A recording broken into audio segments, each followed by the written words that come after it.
Second அப்ளிகேஷனுக்கு போவோம். Second application என்னன்னா, it is due to an infinite plane sheet. Infinite plane ஷீட்டில் electric field எப்படி இருக்குன்னு பார்க்க போகிறோம். Plane sheet of wire.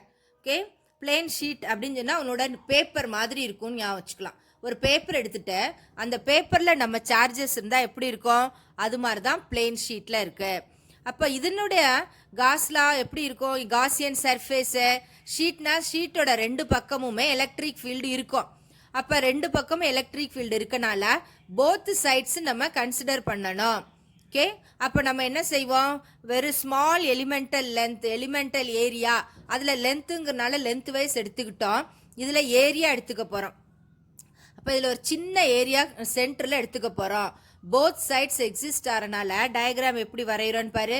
First இதுக்கு ஒரு சைடு வரைகிற, ஒன் சைடு அதோட ஏரியா, சின்ன சர்க்கிளை தான் நம்ம கன்சிடர் பண்ணியிருக்கோம். அதனுடைய ஏரியா காசியன் சர்ஃபேஸோட ஏரியா போத் சைட்ஸ் இருக்கு. ஓகே, அப்போ எலக்ட்ரிக் ஃப்ளக்ஸ் இதில் எப்படி இருக்கு, காசியன் சர்ஃபேஸ் ரெண்டு பக்கமும் இருக்கிறதுனால field lines acting on both sides. அப்போ இதில் நம்ம என்ன பண்ண போகிறோம், we are going to find the electric flux. அப்போ இதில் எலக்ட்ரிக் ஃப்ளக்ஸை கால்குலேட் பண்ணுறதுக்கு என்ன பண்ணுறோன்னு பார். Area d A at the top, அதாவது அந்த ரெண்டு கேப், அதில் டிஏவும் இயும் பார்த்தீங்கன்னா பேரலாக இருக்குது. ஆனால் சைட்வேஸில் பார்த்தீங்கன்னா இயும் டிஏவும் பெர்பெண்டிகுலராக இருக்குது. அப்போ கேர்வ்டு சர்ஃபேசஸில் பெர்பெண்டிகுலராக இருக்குது. ஆனால் டாப், அதாவது டாப்ஸ் மீன்ஸ் கேப்புன்னு சொல்லலாம், ரெண்டு எட்ஜில் பேரலாக இருக்குது. கேர்வ்டு சர்ஃபேசஸில் பெர்பெண்டிகுலராக இருக்குது. ஆனால் போத் த எட்ஜஸில் இதில் பேரலாக இருக்குது. லாங் ஸ்ட்ரைட் கண்டக்டரில் தலைகீழ டாப் அண்ட் பாட்டமில் பெர்பெண்டிகுலர், கேர்வ்டு சர்ஃபேஸில் தான் நமக்கு இருந்துச்சு. இங்கே பார்த்தீங்கன்னா இட் இஸ் எக்ஸாக்ட்லி ஆப்போசிட்டாக இருக்குது. ரெண்டு கேப்ஸில் it is parallel and on the sideways it is perpendicular. எங்கெல்லாம் பெர்பெண்டிகுலராக இருக்குதோ அங்கெல்லாம் என்ன இருக்காதுன்னு சொல்லிட்டோம், flux phi will not exist. Theta 90 cos 90 0. அதனால சைடுவேஸில் flux phi will not exist. ரெண்டு கேப்பில் பேரலல், பேரலல்னா என்ன, தீட்டா 0, காஸ் 0ஓட வேல்யூ என்ன 1. அதனால ரெண்டு கேப்ஸ்லையும் என்ன இருக்கும், we will have flux phi. அப்போ நம்மளோட ஃப்ளக்ஸ் ஃபையோட ஃபார்முலா இப்போ எப்படி இருக்குன்னு பாரு. Flux phi is equal to closed integral E dot DA. அதை ஸ்பிளிட் பண்ணி எழுதுற. அப்படி எழுதும்போது integral E d A, E dot d A on the top P1 ஒரு கேப் P1 கொடுத்தாச்சு. அதனால E dot d A plus integral E dot d A எங்கே, கேர்வ்டு சர்ஃபேஸில், இ டாட் டிஏ சைடுவேஸ், அதாவது டோட்டல் கேர்வ்ல. அடுத்து இன்னொரு பக்கம் இருக்கு, போத் சைட்ஸ் இருக்குன்னு சொல்லிட்டோம், இ டாட் டிஏ. ஓகே, இப்போ நம்ம என்ன சொல்லிட்டோம், top and bottom at P1 and P2 flux five என்ன ஆயிடுச்சு, P1 அண்ட் P2 இது ரெண்டுமே பெர்பெண்டிகுலர் பேரலா இருக்கு. therefore flux phi exist. ஆனால் கேர்வ்டு சர்ஃபேஸில் என்னாச்சு, E அண்ட் DA எப்படி இருக்கு, பெர்பெண்டிகுலராக இருக்கு. ஓகே, அதனால ஃப்ளக்ஸ் ஃபை பிகம்ஸ் 0. அப்போ இந்த மூணு எக்ஸ்பிரஷனில் சென்டர் எக்ஸ்பிரஷன் 0 ஆயிடுச்சு. டாப் அண்ட் பாட்டம் நமக்கு ஈக்குவலாக இருக்கு, இ டாட் டிஏ. அதனால அதை ஈக்குவல்னு போட்டு 2 டைம்ஸ்ன்னு கூட நம்ம எழுதிக்கலாம். ஓகே, ரெண்டுமே ஈக்குவலாக இருக்கிறதுனால, ஓகே போத் ஆர் ஈக்குவல், ரெண்டுமே ஈக்குவல். அதனால நமக்கு 2 டைம்ஸ்ன்னு கூட போட்டு எழுதிக்கலாம், 2 into integral E dot DA. அப்போ நம்ம ஆல்ரெடி என்ன சொல்லிட்டோம், ஃப்ளக்ஸ் ஃபைக்கு ஒரு ஃபார்முலா கண்டுபிடிச்சி வச்சுக்கணும். அதுக்கப்புறம் காஸ்லாவுக்கு ஃப்ளக்ஸ் ஃபை என்னன்னு பார்க்கணும், ரெண்டையும் ஈக்குவேட் பண்ணணும், அதுதான் ஜென்ரல். ஓகே, இப்போ phi is equal to 2 times E A calculate பண்ணிட்டேன்.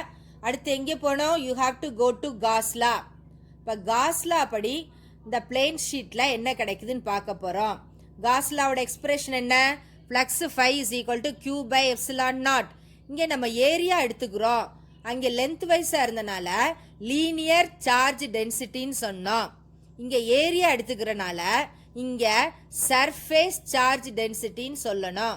அப்போ Q is equal to sigma into A. Okay, where sigma is called as the surface charge density. அப்போ ஃபைக்கு என்ன வேல்யூ கிடச்சிருக்கீங்க? Sigma into A by epsilon naught. அப்போ இது ரெண்டையும் நம்ம ஈக்குவேட் பண்ண போகிறோம். இந்த ரெண்டு ஈக்குவேஷனையும் ஈக்குவேட் பண்ண 2 into E A is equal to sigma into A by epsilon naught. ஏயும் கேன்சல் ஆகிடும். அப்போ ஈக்கு என்ன எக்ஸ்பிரஷன் கிடச்சிருக்கு? Sigma by 2 epsilon naught. Okay, அப்போ வெக்டர் நொட்டேஷனில் எழுதணுங்கிறனால vector E is equal to sigma by 2 epsilon naught into n கேப்னு கொடுத்தாச்சு. ஓகே, அப்போ ஃப்ளக்ஸ் ஃபைக்கு ஒரு ஈக்குவேஷனை ஃப்ரேம் பண்ணிக்கிறா. அதுக்கு என்ன இருக்கு? Both the edges and curved surfaces. எட்ஜஸில் பேரலாக இருக்கு, கர்வ்டு சர்ஃபேஸில் பெர்பெண்டிகுலர், அது கேன்சல் ஆயிடுச்சு. அதுக்கு ஒரு வேல்யூவை ஃபஸ்ட்டு கண்டுபிடிச்சிக்கிறா. அப்புறம் காஸ்லாக்கு போகிற, காஸ்லாவில் ஃப்ளக்ஸ் ஃபைக்கு ஒரு வேல்யூவை கண்டுபிடிச்சி வச்சுக்கிற, ரெண்டையும் ஈக்குவேட் பண்ணுற. ஓகே, அப்போ இதில் வந்து நம்ம சர்ஃபேஸ் சார்ஜ் டென்சிட்டின்னு கொடுக்க காரணம் என்ன? இதில் நமக்கு ஏரியா எடுத்துக்கிறோம். இந்த ரெண்டு ஈக்குவேஷனை ஈக்குவேட் பண்ணி அதில் இருந்து நீ என்ன பண்ணணும்? எலக்ட்ரிக் ஃபீல்டுக்கு ஒரு எக்ஸ்பிரஷன் கண்டுபிடிக்கணும். அப்போ electric field due to a plane charged sheet sigma by epsilon naught into N cap. இதில் ரெண்டு கேஸ் இருக்கு, அது என்னென்ன கேசஸ்ன்னு பார்க்க போகிறோம். ஓகே, இப்போ சிக்மா இஸ் கிரேட்டர் தேன் ஜீரோவாக இருந்துச்சுன்னா electric field is pointing outwards. Greater than zero அப்படின்னா பாசிட்டிவ்னு அர்த்தம். சிக்மா லெஸ் தேன் ஜீரோவாக இருந்தால் இன்வர்ட்ஸ். லெஸ் தேன் ஜீரோனா நெகட்டிவ் சார்ஜ்னு மீனிங். நெகட்டிவ் சார்ஜ்னா field will be facing inwards. இப்போ நம்ம ரெண்டு பிளேன் ஷீட் எடுத்துக்கிறோம். ஒன்று வந்து ப்ளஸ்ஸு, அதனால இதோட surface charge density plus sigma. இன்னொன்று மைனஸ், அப்போ அதோட surface charge density minus sigma. Okay, minus sigma. இப்போ இது ரெண்டுக்கும் இடையில electric field due to the point, if the points are inside. Point உள்ளே இருந்தால் எலக்ட்ரிக் ஃபீல்டு எப்படி இருக்குன்னு பார்க்குறோம். பாசிட்டிவாக இருந்தால் எலக்ட்ரிக் ஃபீல்டு ஃபேஸிங் அவுட்வர்ட்ஸ், நெகட்டிவாக இருந்தால் ஃபீல்டு வில் பி ஃபேஸிங் இன்வர்ட்ஸ்னு படிச்சிருக்கோம். ஆனால் if the point is inside, அதுக்கு the field lines start from positive and end in the negative, அது டாமினேட் பண்ணுறதுனால தோ ஃபீல்டு இன்வர்ட்ஸ்னு சொன்னாலும் பாயிண்ட் வந்து ரெண்டு பிளேனுக்கு நடுவில் இருக்கும்போது இதோட electric field will be facing from positive to negative. ஏன்னா இதனுடைய field will be acting, field lines ஸ்ட்ராங்கராக இருக்கு, பாசிட்டிவ் டு நெகட்டிவ். அதனால தான் மைனஸுக்கு வந்து இன்வர்ட்ஸ்னு நம்ம போடாமல் எப்படி போடுறோம் இங்கே? We are writing it as positive to negative இதில். And if the point is inside என்ன ஆகுது? Electric field E is equal to E1 plus E2. அப்போ E1 ப்ளஸ் E2 ரெண்டும் ஒரே டைரக்ஷனாக இருக்குது. அப்போ ஒரே டைரக்ஷனாக இருந்துச்சுன்னா sigma by 2 epsilon naught plus sigma by 2 epsilon naught that is equal to sigma by epsilon naught ன்னு கிடைச்சிருக்கு. Direction of the plates is inside, directed from positive charge to the negative charge, and it is uniform inside the plate. Okay, இது first case. Okay, ரெண்டாவது பார்த்தீங்கன்னா outside the plate. outside the plate என்ன பண்ணியிருக்கோன்னு பாரு. The field lines are facing in both the directions. இதில் பார்த்தீங்கன்னா positive means outside, negative-னா inwards. அப்போ இங்கேயும் பார்த்தீங்கன்னா பாசிட்டிவ் மீன்ஸ் அவுட் சைட், நெகட்டிவ்னா it is facing inside. They are exactly equal and opposite. அப்போ equal and ஆப்போசிட்டாக இருக்கிறனால both the plates are equal in magnitude in opposite in direction. இப்போ என்னாகும்? The field at a point outside the plates is zero. The field at the point outside the plates என்ன ஆயிடுச்சு பாரு? Sigma by 2 epsilon naught, sigma by 2 epsilon not ரெண்டும் opposite in டைரக்ஷன்ஸாக இருக்கிறதுனால they get cancelled. Sigma by 2 epsilon naught minus sigma by 2 epsilon naught that is equal to 0. So the electric field for the points outside the charged plate will be 0. இன்சைடாக இருந்துச்சுன்னா sigma by epsilon naught. அப்போ இந்த inside the plates அப்படிங்கிற கேஸை தான் நம்ம கெப்பாசிட்டன்ஸில் use பண்ணுறோம். அதான் ஞாபகம் வச்சுக்கணும், இந்த ஃபார்முலாவை தான் யூஸ் பண்ணுறோம். அப்போ நம்ம ரெண்டாவது அப்ளிகேஷன் வந்து electric field due to a charged பிளேட்டுன்னு கொடுத்தாச்சு. அப்போ சார்ஜ்டு பிளேட்டில் Gaussian surface will be acting on both சைட்ஸ்ன்னு ஞாபகம் வச்சுக்கணும். Third application is due to a spherical shell. Spherical ஷெல்லுனா இப்போ நம்ம ஒரு ஸ்பியர் எடுத்திருக்கோம். அப்போ ஸ்பியர்னு சொல்லிட்டாலே சார்ஜஸ் அக்குமுலேட் இன்சைடு வந்து எப்படி இருக்குது, ஹாலோவாக இருக்குது. அதனால ஹாலோவாக இருக்கிறதுனால சார்ஜஸ் அக்குமுலேட் ஆன் த சர்ஃபேஸுங்கிறத ஞாபகம் வச்சுக்கணும். இப்போ நம்ம ஃபீல்டு சார்ஜஸ் எடுத்துட்டோம்னா சார்ஜஸ் என்ன பண்ணோம், ஸ்பியருக்கு மேலே தான் அப்படியே டோட்டலாக அக்குமுலேட் ஆயிருக்கும். அப்போ when we are taking a plus q charge, the charges accumulate on the surface of the sphere. Okay, it is a hollow sphere இருக்கு. அதனால இந்த ஸ்பியருக்கு உள்ள சார்ஜஸ் என்டர் ஆகாது. யூனிஃபார்ம்லி சார்ஜ்டு ஸ்பெரிக்கல் ஷெல், அதனால தான் இதை ஷெல்லுன்னு சொல்கிறோம். ஷெல்லில் சார்ஜஸ் அக்குமுலேட். அப்போ அதோட எலக்ட்ரிக் ஃபீல்டை நம்ம திரும்பவும் வரைஞ்சி அதுக்கு ஒரு வரைஞ்சோன்னு வச்சுக்கோ. அப்போ என்ன ஆகுது, that gives you the Gaussian surface. அப்போ நம்மளோட எலக்ட்ரிக் ஃபீல்டை டோட்டலாக நம்ம அதனுடைய லோக்கஸை வரைகிறோம். That is called as the Gaussian surface. அப்போ காசியன் சர்ஃபேஸும் எப்படி இருக்கு, it is a sphere. Okay, it is a concentric sphere on the shell which we have taken. Concentric ஸ்பியர்னு சொல்லணும். Gaussian surface is also a sphere. அப்போ electric ஃபீல்டுக்கு என்ன ஃபார்முலான்னு சொல்லிட்டோம், flux phi is equal to integral E dot DA. அதை கண்டுபிடிச்சிக்கோ. First நம்ம என்ன செய்யணும், ஜென்ரல் ஃபார்முலா ஃப்ளக்ஸ் ஃபைக்கு ஒரு ஃபார்முலா கண்டுபிடிக்கணும், காஸ்லாக்கு ஒரு ஃபார்முலா கண்டுபிடிக்கணும், ரெண்டையும் ஈக்குவேட் பண்ணணும். அப்போ ஃப்ளக்ஸ் ஃபைக்கு ஸ்பியராக இருக்கிறனால ஏரியா ஆஃப் த ஸ்பியர் என்னவா இருக்கும், 4 பை ஆர் ஸ்கொயர்டு. அப்போ இன்டகிரல் டிஏக்கு இங்கே என்ன எழுதுவ, 4 பை ஆர் ஸ்கொயர்டு. அதை ஃப்ளக்ஸ் ஃபைக்கு கண்டுபிடிச்சி வச்சுக்கோ.